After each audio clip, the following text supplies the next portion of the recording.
उपाध्यक्ष महोदय, तब उन लोगों को कुछ आशा हुई कि हम लोग भी उसी तरह चल सकते हैं जिस तरह से पहले चल रहे थे। लेकिन अभी हाल में जो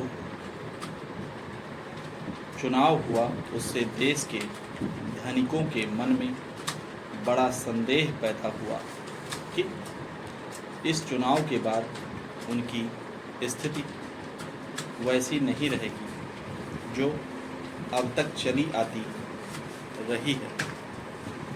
गरीबों और अमीरों के बीच में अब तक जो बहुत बड़ा अंतर चला आ रहा था उसको अब तेजी से दूर करने का प्रयत्न किया जाएगा।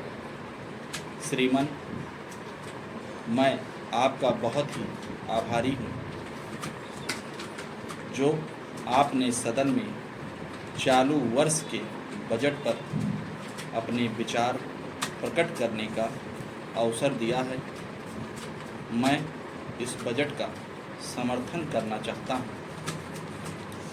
श्रीमान, मैं सबसे पहले अपने दल के नेता प्रधानमंत्री को इस बात के लिए बधाई देना चाहता हूँ कि उनके नेतृत्व में देश में कांग्रेस दल को स्पष्ट बहुमत मिला और इसके फलस्वरूप यहाँ पर केंद्र में एक ऐसी सरकार का गठन हुआ जो कि देश में वास्तव में समाजवाद लाना चाहती है। मैं वित्त मंत्री जी को इस बात के लिए बधाई देना चाहता हूं कि लोकसभा के मध्यावधि चुनाव में जनता द्वारा कांग्रेस दल को जो आदेश दिया गया था उन्हें स्मरण है और वह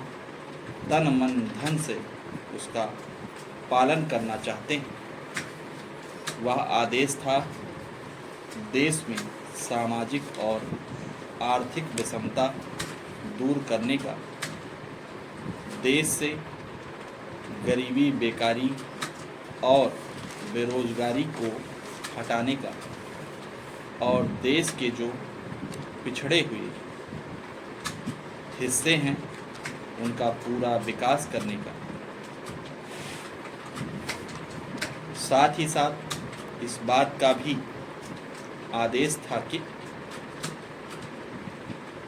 देश के अंदर इस प्रकार की सामाजिक और आर्थिक व्यवस्था पैदा की जाए जिसके अंतर्गत जनता शोषण से मुक्त हो सके।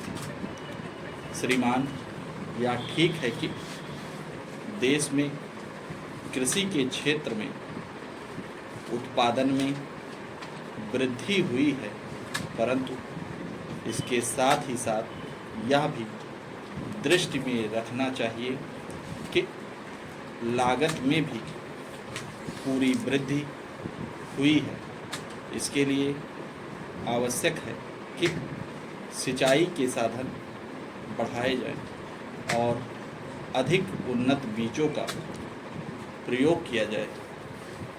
आज कृषकों को कृषि के यंत्र मिलने में बहुत कठिनाई हो रही है। जैसे छोटे छोटे ट्रैक्टरों का देश में बड़ा अभाव है। उनके बनाने के लिए शीघ्र नए कारखाने खोले जाएं, जिससे कृषकों को जल्द से जल्द ट्रैक्टर मिल सके।